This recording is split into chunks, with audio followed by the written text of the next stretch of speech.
4주년입니다. 그래서 오늘 창립주의를 맞아서 또 우리가 두 분의 임직을 하는 그런 관점에서 오늘 말씀을 한번 나눠야 되겠다라는 생각을 했습니다.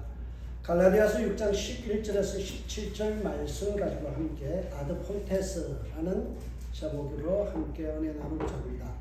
여러분, 아드 폰테스라는 말이 있습니다. 아드라는 말은요, 투, 영어에서 전치사 투에 해당되고, 폰테스란 말은 파운테인 또는 이 본질, 그런 뜻이에요. 그래서 그는 본질로 돌아가자. 이것이 아드 폰테스입니다. 우리는 본질에서 탈선할 때가 참 많이 있습니다.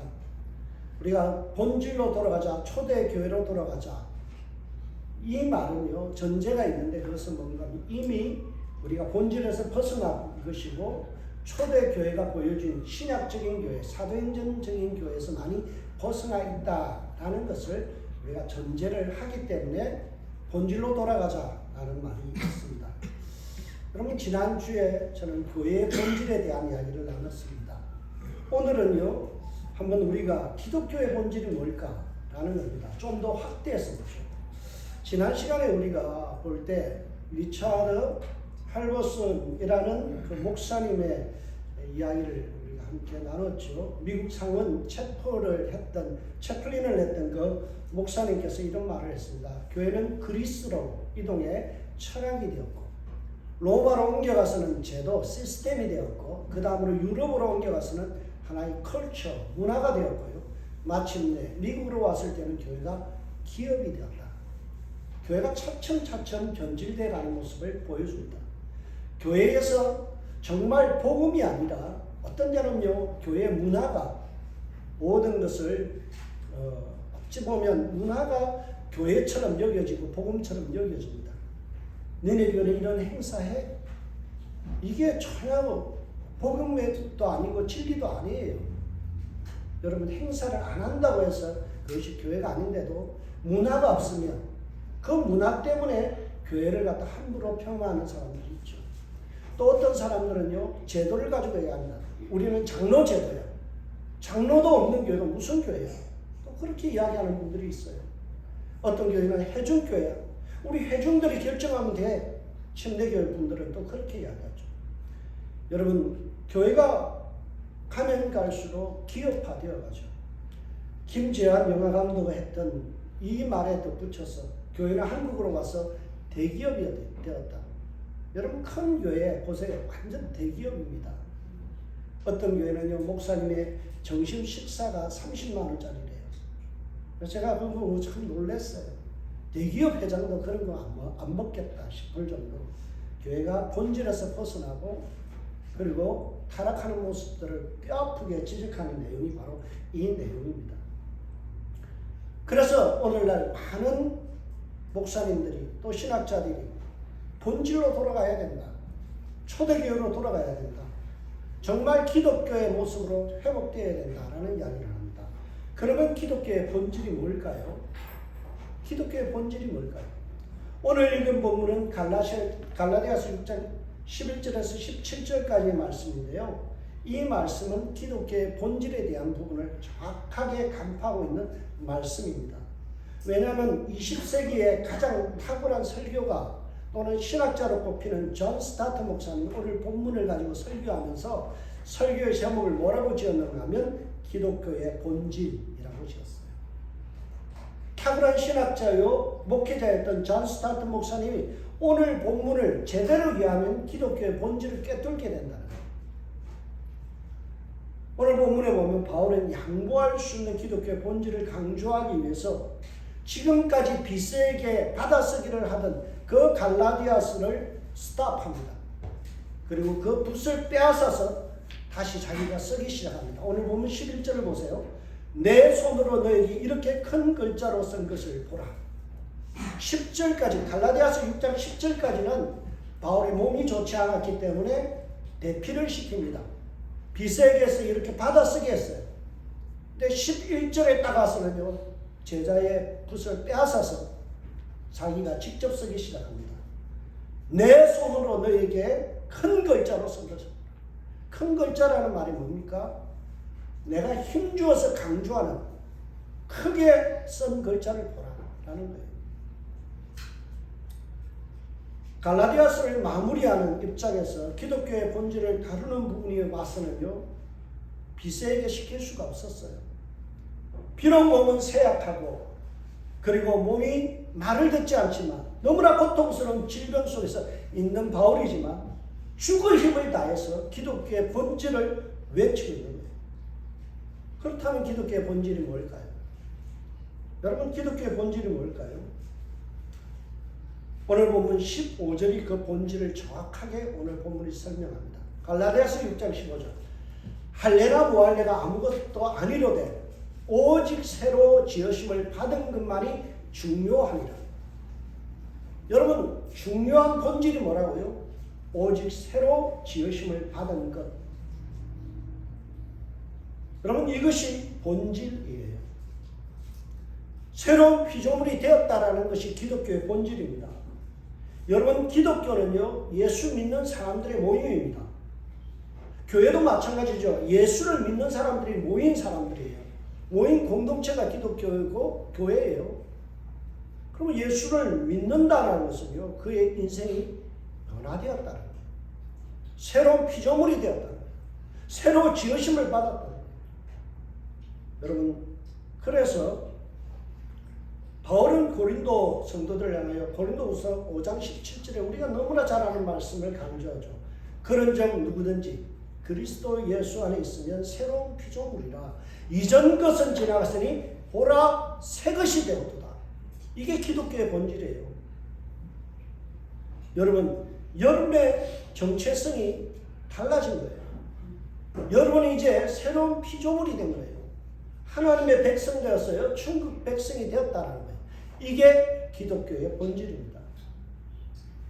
그러면 비본질이 뭘까요? 비본질.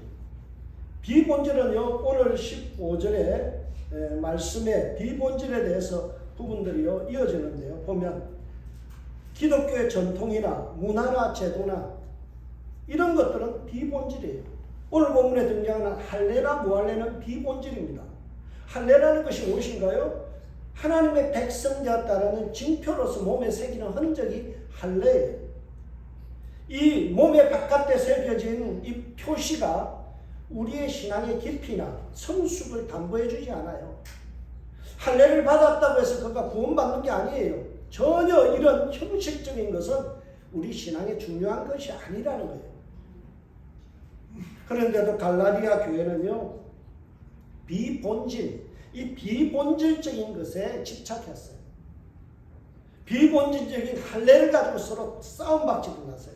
할례를 받아야 구원받는다. 아니다. 할례 받을 필요가 없다. 서로가 이 문제를 가지고 심각하게 싸웠다는 거예요. 요즘 말로 하면요, 쉽게 하면 세례를 받아야 구원받는다. 아니다. 세례 못 받아도 예수만 믿으면 구원받는다. 이 논쟁을 가지고 서로 싸웠다는 거예요. 여러분, 옛날에 수도사들이요, 참 거룩하게 살려고 하는 부분도 있지만 쓸데없는 이 비본질을 가지고 싸움하다 인생 다 본 사람들, 끝장난 사람도 있어요. 여러분, 심지어는요, 바늘 위에 천사가 몇 명이 올라갈까? 요걸 가지고 싸웠대요. 바늘 위에 천사가 한 명이 올라가든 100명이 올라가든 그게 무슨 중요한 거예요. 오늘날 교회도 비본질적인 것을 가지고 막 싸웁니다. 아니, 교회 오는 사람이 반바지 입고 와. 왜 저 모양이야? 머리는 왜 노란물이야? 여러분, 노란물 들여서 오나 까만 물로 오나 그게 뭔 대수예요? 비본질이에요. 여러분, 성가대가 있고 없고 그건 비본질이에요. 여러분, 교회 와서 비본질적인 것을 가지고 본질로 여기지 마세요. 여러분, 세례나 할례는요, 본질이 아니에요. 부차적인 거예요. 성가대가 있으면 좋지요. 성가대가 없으면 우리 같이 예배 드리면 어때요? 이것이 예배가 아닌가요? 본질은 딴 데 있다는 거예요. 바울은 이 점을 로마서 2장 28절에서 29절에서 정확하게 말씀합니다. 우리가 세 번역으로 한번 읽어보겠습니다. 겉모양으로 유대 사람이라고 해서 유대 사람이 아니에요. 겉모양으로 살까지 할례를 받았다고 해서 할례가 아닙니다. 오히려 속 사람으로 유대 사람인 이가 유대 사람이며 율법의 조문을 따라서 받는 할례가 아니라 성령으로 마음으로 받은 할례가 참 할례입니다. 이런 사람은 사람에게서가 아니라 하나님께 칭찬을 받습니다. 여러분, 하나님께 칭찬받는 신앙이 뭐라고요? 내면이 변화되는 것. 내면에 성령으로 충만하는 것. 이게 중요한 본질이라는 거예요. 예수 믿고 나서 얼마나 바뀌었는가, 변화되었는가, 마음의 변화가 일어난가. 여러분, 로마서 12장 1절과 2절을 보세요. 어떤 말씀합니까? 그러므로 너가 구원받았다는 이야기가 1장부터 11장까지 있잖아요. 그러므로 마음으로 새롭게 변화를 받아 하나님의 선하시고 기뻐하시고 온전하신 뜻이 무엇인지 분별하도록 하라. 마음의 변화를 받아. 마음이 얼마나 변화되는가, 이것이 신앙의 본질이라는 거예요. 마음이 얼마나 뜨거워지는가, 내게 은혜가 있는가, 내 마음속에 사랑이 있는가, 이게 본질이라는 거예요. 교회를 얼마나 오래 다녔는가. 여러분, 교회 50년, 60년 다녀도 구원 못 받고 지옥 가는 사람 허다합니다. 교회에서 어떤 직분을 받았냐, 이거는 비본질이에요. 여러분, 오늘 명예장로로 이제 초대가 되어지고 임직을 하죠. 시무냐, 명예냐, 이거는 비본질이에요. 시무권사냐, 그리고 명예권사냐, 이거는 비본질이에요. 속 사람이 얼마나 예수를 깊이 닮아가는가, 내가 얼마나 변화된 삶을 드러내는가, 남들에게 얼마나 칭찬받는가, 남들이 보기에 저렇게 예수 믿으면 좋겠다라는 충격을 주는가, 이게 뭐라고요? 본질. 마음의 변화가 있는가예요. 삶의 변화가 있는가. 신앙의 본질은 여기 있다는 거예요. 그런데 많은 사람들은요, 비본질적인 것을 거들먹거리며 자랑거리로 삼습니다. 여러분, 기독교 본질이 변화이고요, 옛사람을 벗어버리고 새사람을 입어야 되는 이 본질에서 벗어나서 사람들이 자꾸만 이상하게도 비본질에 매여 있어요. 13절을 보세요. 할례를 받은 그들이라도 스스로 율법을 지키지 아니하고 너에게 할례를 받게 하려는 것은 그들이 너희의 육체로 자랑하게 하려 합니다. 여러분, 오늘 본문을 보세요. 13절. 할례를 받은 그들, 형식적으로 보면 멋있는 그들이요, 제대로 어떤 예식을 거쳤던 할례 받은 그들이 스스로 율법을 지키지 아니한대요. 삶의 내용이 없다라는 거예요. 하나님의 말씀에 순종이 없다라는 거예요. 그러면서 뭐 한다고요? 너에게 할례를 받게 하려 하는 거예요. 뭐 합니까? 자기도 지키지 못하면서 율법적 요구를 해요. 자기는 거룩하지도 않다면서, 아니, 목사가 기도해야지, 새벽 기도해야지, 장로가 새벽 기도 안 하는데 무슨 장로? 이 다 뭐예요? 자기도 지키지 못하면서, 자기도 안 지키면서 뭐라고요? 남들을 평가하는. 그래서 남들에게 너희에게 할례를 받게 하려는 것은 그들이 뭐 하려고요? 자랑질하려고. 자기 조그마한 의를 가지고 자랑질하려고. 내가 이런 일 했어요. 내가 이런 공로가 있어요. 이거 자랑질하고 싶어서요. 그래서 뭐 한다고요? 자꾸 율법을 내세우는 거예요. 시스템을 강조하고요. 그리고 제도를 이야기하고, 그리고 문화를 이야기하는 거예요. 자기가 조금 새벽 기도하면 뭐라고요? 나 이런 사람이야. 나 기도하는 사람이야. 성경 좀 읽으면 뭐라고요? 나 성경에 해박한 지식을 가졌어. 이거 자랑하고 싶은 거예요. 여러분, 넌저시 자기를 자랑질하고 싶어서 우리는요, 안달이 났어요. 그러다가 이 자랑질이 안 먹히면 어때요? 시험 들어요. 교회가 나를 알아주지 않는다. 내 자랑거리가 먹히느냐 안 먹히느냐, 이게 내 신앙의 어떤 본질처럼 여겨져요.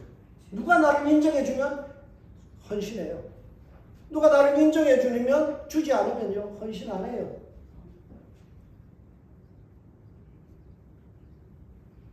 여러분 이런 신앙을 걸어서 저는 아무 쓰잘데기 없는 신앙, 헛짓거리다. 저번에 한번 설명했죠. 빈 카운트, 콩 세고 앉아있는 사람. 여러분 콩을 가지고 뭐 해야 돼요? 두부 만들어야죠. 콩밥이라도 해 먹어야죠. 근데 맨날 콩만 세고 있으면 뭐합니까? 쓸데없는 짓 한다라는 표현을 빈 카운터라고 이야기합니다. 오늘날 신앙의 본질인 내가 얼마나 변화되었는가, 내가 얼마나 성숙해졌는가, 내가 얼마나 예수 닮아가는가에는 관심이 없고, 내 직분이 무엇인가, 남들이 나를 얼마나 칭찬해 주는가, 나를 얼마나 알아주는가, 내 신앙의 연조가 얼마인데, 우리 교회 역사가 얼마 되었는지. 여러분 영화의 곡성이라는 그 영화에 보면 주인공이 이런 말을 하죠. 뭐가 중요한디? 뭐가 중요한디? 여러분 정말 중요한 걸 우리가 깨달아야 돼요. 본질을 붙들어야 돼요. 그 본질이 뭐라고요? 내면의 변화. 내면의 변화예요. 여러분 우리는 공로 없는 자들이 예수 믿어서 하나님의 사람으로 변화된 거예요. 우리의 구원은요 결코 행위나 노력으로 된 것이 아니에요. 너희가 그 은혜로 인하여 믿음으로 말미암아 구원을 얻었나니 이것이 너희에게서 난 것이 아니요 하나님의 선물이라. 행위에서 난 것이 아니니 이는 누구든지 자랑치 못하게 하는 거예요. 여러분 우리는 자랑할 것이 없어요. 내세울 것이 없어요. 나 알아달라고 할 것이 없어요. 왜요? 우리는 다 쓸데없는 죄인이에요. 우리의 의는 없어요. 오직 주의 은혜로 말미암아 구원받은 거예요. 하나님의 백성 된 거예요. 우리의 삶은요 예수 빼고 나면 아무것도 없는 거예요. 우리가 새로운 피조물로 변화된 것은 주 예수 그리스도의 십자가 사건 때문이고 그 은혜의 공로 때문입니다. 이것이 기독교의 본질이죠. 바울은 이 사실을 15절 통해서 제시합니다. 뭐라고요? 그러나 내게는 우리 주 예수 그리스도의 십자가 외에는 결코 자랑할 것이 없다. 여러분 우리 교회가 34년 됐다고 자랑할 게 있습니까? 내가 목사라고 자랑할 게 있습니까? 장로라고 자랑할 게 있습니까? 우리가 자랑할 거는요 나를 구원하신 예수 그리스도밖에 자랑할 것이 없다라는 거예요. 여러분 그래서 어떻다고요? 바울이 이야기합니다. 그리스도로 말미암아 세상이 나를 대적하고 십자가에 못 박고 내가 또한 세상에 대하여 그러하리라. 여러분 우리가 구원받았기 때문에 우리의 삶의 가치관이 달라지는 거예요. 기준이 달라지는 겁니다. 삶의 태도가 달라지는 거예요. 놀라운 은혜를 경험했기 때문에 우리의 자랑거리가 달라지는 거예요. 그리스도로 말미암아 세상이 나를 대하여 십자가에 못 박고 내가 또한 세상에 대하여 그러하리라. 이것을 좀 더 쉬운 번역으로 새 번역으로 읽어볼게요. 그리스도로 말미암아 내 쪽에서 보면 세상이 죽었고 세상 쪽에서 보면 내가 죽었다. 이렇게 되어 있어요. 이 말을 풀이하면 어떤 말인가요? 세상의 가치관대로 살지 않겠습니다. 세상의 기준에 따라가는 사람 되지 않겠습니다. 나는 예수로만 오직 예수의 기준을 가지고 말씀의 기준을 가지고 살아내겠습니다. 세상 자랑 다 버렸네. 오직 예수로만 자랑하는 인생 되겠습니다. 이게 뭐예요? 바울이 기독교의 본질을 깨달은 사람들이 하는 삶이라는 거예요.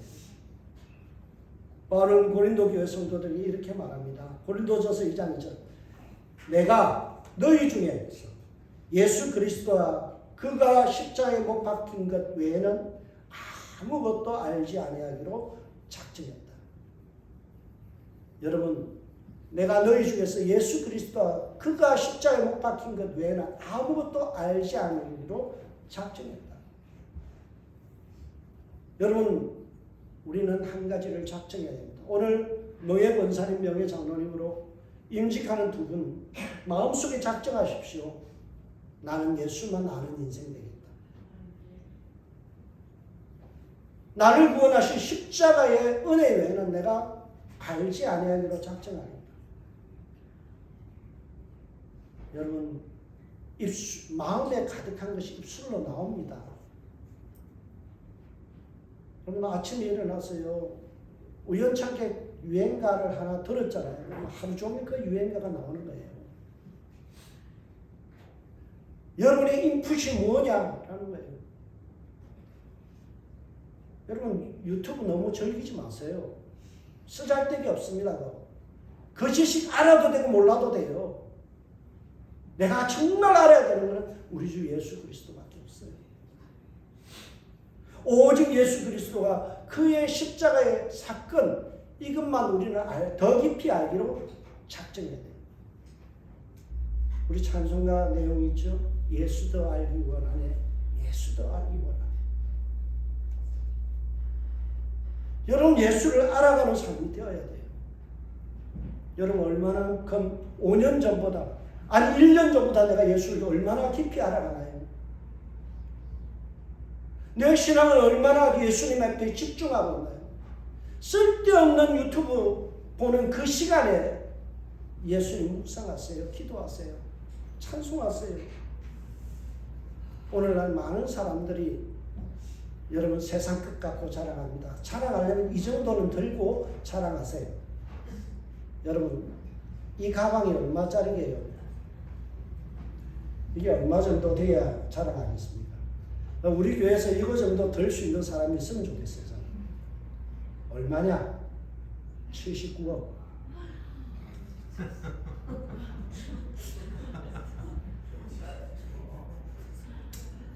네, 여러분 이 정도는 들고 살아가세요. 예수하고 비교하려면 이 정도는 돼야지.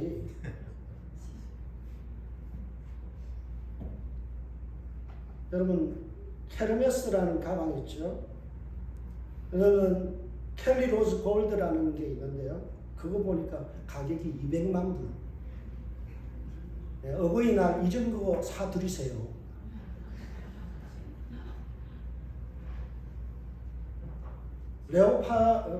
클레오파트라 클렌치라는 뭐 백이 있는데요. 40만 불. 이 정도는 사주고 나서 자랑해야죠. 여러분 남자들의 로망이 있습니다. 이 시계입니다. 그랜드마스터 차임. 이게 얼마일까요? 여러분 이 정도는 차고 자랑하세요. 이게 얼마일까요? 403억. 여러분 세상 사람들은 이런 것 가지고 환장을 합니다. 콘스탄티노레스 이런 시계들요. 그런 시계들 차고는 40만 불, 50만 불짜리, 100만 불짜리 시계 차고 자랑합니다. 이 정도도 아닌 것 같고 우리는 막 자랑하려고 해요. 정말 우리가 자랑해야 될 것은 예수 그리스도입니다. 우리가 주제 찬양으로 정해야 될 곡이 있는데요. 제가 좋아하는 94년 찬양입니다. 세상 즐거움 다 버리고 세상 자랑 다 버렸네. 주 예수보다 더 귀한 것은 없네.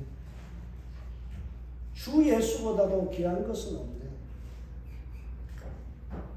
여러분 403억짜리 시계보다도 주 예수 그리스도가 더 귀한 줄 믿고 따르는 저와 여러분들 되시길 주의 이름으로 축복합니다.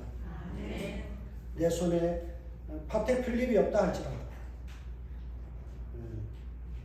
여러분 정말 주 예수 그리스도만이 우리의 중심이 되길 주의 이름으로 축복합니다. 바울은 이미 갈라디아서 5장 24절에서 예수 믿는 자들의 삶의 가치관을 제시했습니다. 그리스도 예수의 사람들은 육체와 함께 그 정욕과 탐심을 십자가에 못 박았다. 무엇과 뭐요? 정욕과 탐심을 십자가에 못 박았다. 여러분 우리의 삶에서 추방되어야 될 게 두 가지입니다. 정욕과 탐심이에요. 영어 성경을 보면 simple nature with its passion and desire라고 되어 있습니다. simple nature가 뭐예요? 나의 죄악된 본성, 우리의 본성에서 일어나는 열정들이 있어요. 여러분 우리요 남 욕하는 데는요 3박 4일을 해도 신나고 즐거워요. 그 열정입니다. 우리 죄악된 마음 안에서 일어나는 그 열정들이 있어요. 남을 욕하는 열정, 남을 비방하는 열정, 남이 안 되기를 바라는 열정, 디자이어, 우리 안에서 있는 욕망들이 있어요. 이것을 십자가에 못 박아야 돼요. 여러분, 사람들이 참 자랑할 게 없으면요, 뭘 해요? 남을 끄집어 내려서라도 자랑해요. 동창회 갔다 오면 쟤 나보다 공부 못했는데 남편 잘 만나가지고 뭐야? 끄집어 내리잖아요. 그래서라도 자기가 잘난 것을 자랑하고 싶어요. 여러분, 죄 짓는 열심, 이것을 끊어낼 수 있길 주의 이름으로 축복합니다. 그러면 성도가 자랑할 것이 무엇인가요? 예수 닮은 흔적입니다. 여러분, 예수 닮은 흔적이에요. 바울은 기독교의 본질을 마무리하는 17절에서 이렇게 합니다. 이후로는 누구든지 나를 괴롭게 하지 말라. 나에게 시비 걸지 말라는 거예요. 왜요? 내가 내 몸에 예수의 흔적을 가져노라. 여러분, 여기 있는 스티그마라는 흔적이라는 것은요, 어떤 것인가 하면 이런 거예요. 짐승의 몸에다가 도장을 확 불러서 찢는 거. 이걸 스티그마라고 이야기합니다. 여러분, 이것은 옛날에 고대 시대에는요, 노예들에게 찢어서 자기 소유를 밝히는 거예요. 그런데 지금 바울은 뭐라고 이야기합니까? 세상적으로 보면 이 노예에게나 주어지는 이 스티그마, 흔적이 나에게는 자랑거리다. 내 몸에서 예수라는 흔적이 드러난다면 그거는 자랑거리다.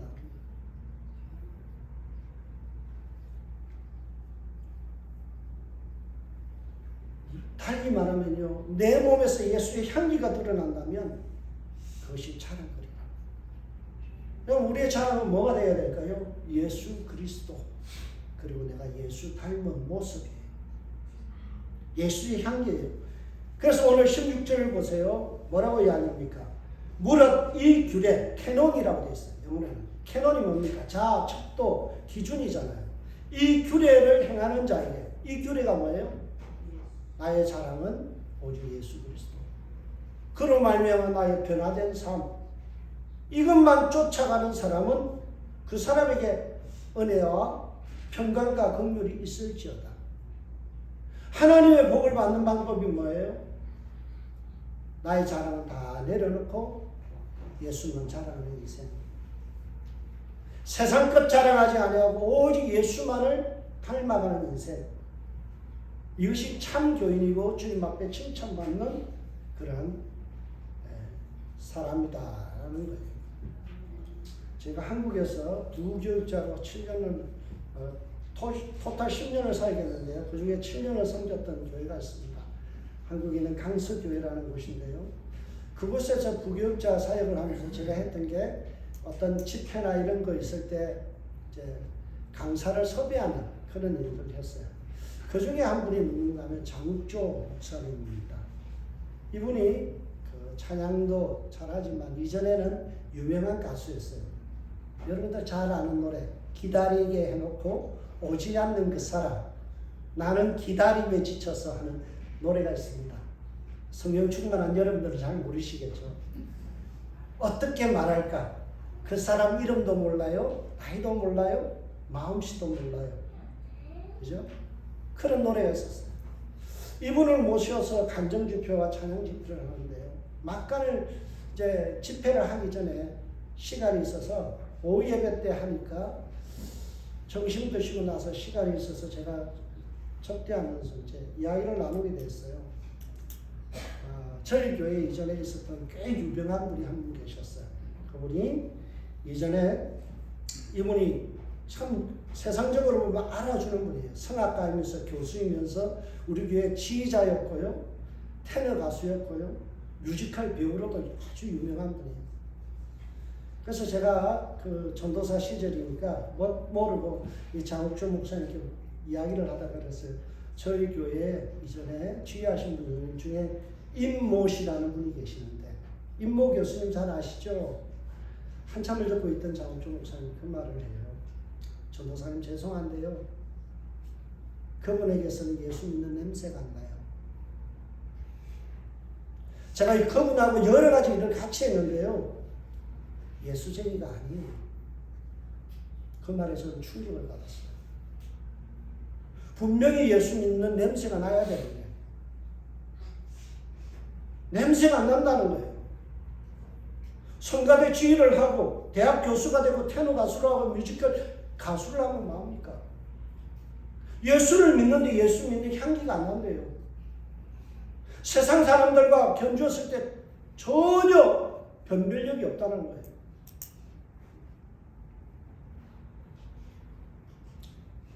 여러분 얼마 전에 오살림 기도원이 뒤집어졌어요. 오살림 기도원에요. 요즘 목사님들이 기도하는 열풍이 불었대요. 왜 그런지 아세요? 어느 유명 목사님이 와가지고 부흥회를 했어요. 집회를 하고 나서 귀신 들린 자가 왔는데 안수하고 기도를 했대요. 기도를 했는데 기도를 해도 귀신이 안 나가더래요. 귀신 들린 사람이 안수하는 목사를 빤히 쳐다보고 뭐라 했는지 아세요? 예수 이름으로 명하노니 물러갈지어다 떠나갈지어다. 떠나갈만 해야 떠나가지. 기도 안 하는 목사 때문에 일이 바빠서 기도 안 하다 보니까 귀신도 알더라는 거예요. 영역 없는 걸 알더라는 거예요. 기도의 향기가 안 나더라는 거예요. 그러고 나서요, 거기 있는 목사님들이요, 회개하고는 기도 운동이 일어납니다.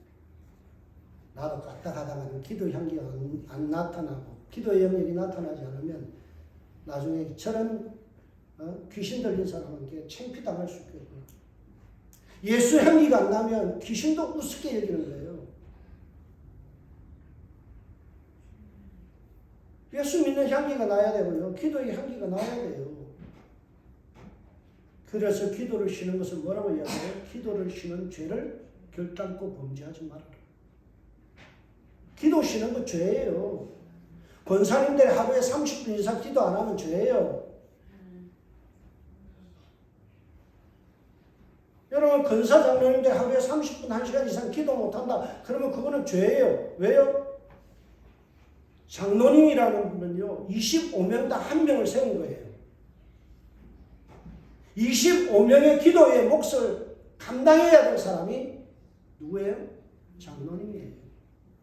그러니 기도의 향기가 나야죠. 여러분 권사님들을 세울 때 동일합니다. 권사들은 25명당 1명이에요. 그러니 어때야 합니까? 25명의 몫이, 그 향기의 몫이 드러나야 돼요. 요즘 제가 그 이야기를 듣고요. 요즘 기도를 많이 합니다. 귀신 들린 사람 와가지고 나보고 웬만해야지 뭐 나가기라도 하지. 이러면 어떡합니까? 목사라고는 하는데, 당신이 목사라고 하는데 목사 향기가 안 나. 난감할 거 아니에요.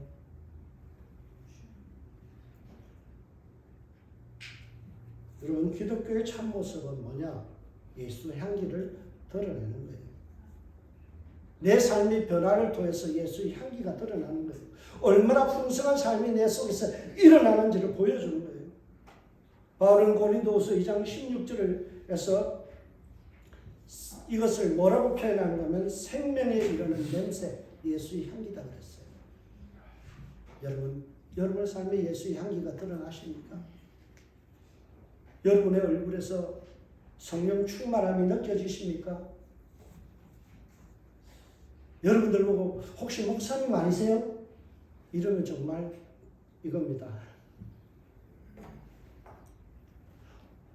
집사님 보고 혹시 장로님 아니세요? 그러면요 정말 예수 닮은 향기가 나는 거예요.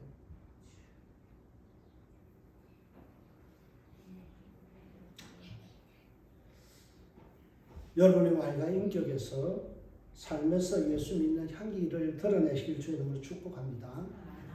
여러분 얼굴이 전도지예요. 여러분 특히 우리 센터에서요 가시거든요. 항상 성령 충만한 모습을 보여주세요.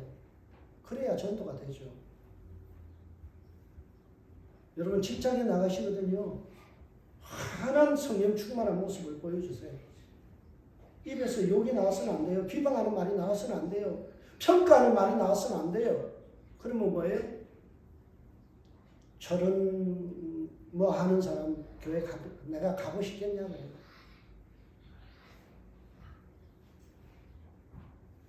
여러분 지난번에 우리가 부활절 때 특송을 했잖아요. 그 특송할 때 제 마음에 1등이 있었습니다. 1등 구역이 어딘 줄 아세요? 사랑구역이에요. 우리 그 김두영 장로님과 안진 장로님 앞에 나와서 멋있게 율동을 해주신 그 팀인데요. 왜 1등이냐? 내 마음에 1등이냐?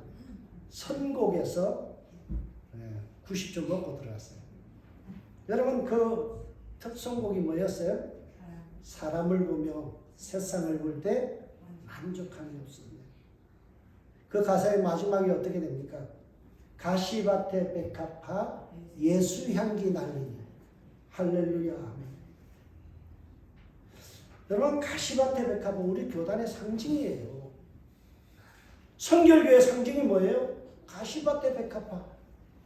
그게 우리 교단의 상징이에요. 우리 교단이 여러분 가시밭에 백합은 우리 교단을 어떻게 해야 된다고요? 예수 향기 날리니 할렐루야 아멘. 여러분 우리 교회가 지나가면요 예수 향기가 나기를 주의 이름으로 축복합니다. 예수 믿는 냄새가 나기를 주의 이름으로 축복합니다. 말에나 일에나 표정에서나 모든 삶의 영역에서 정말 예수 향기 난다. 예수의 사랑이다. 그것이 매일마다 변화되고 변화되어서 성장해가는 모습을 우리가 보여주는 것. 그것이 1등이에요.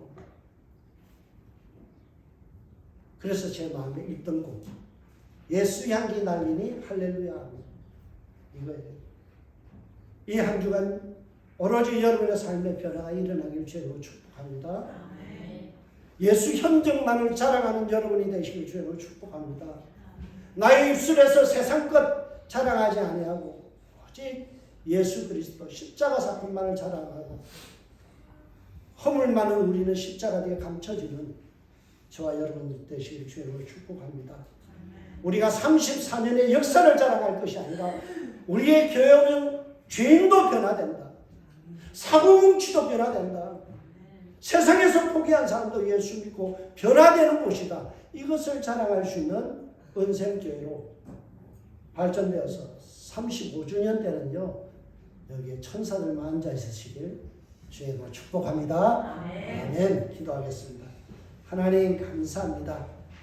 기독교의 본질이 변화임을 배우게 하시고 변화된 삶 속에서 일어나야 될 예수의 향기에 대해서 묵상하게 하시니 감사합니다.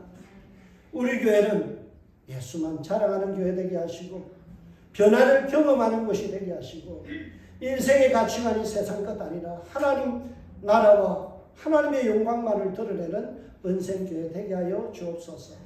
감사 찬양을 하나님께 올려드리고 예수님의 이름으로 기도합니다. 이어서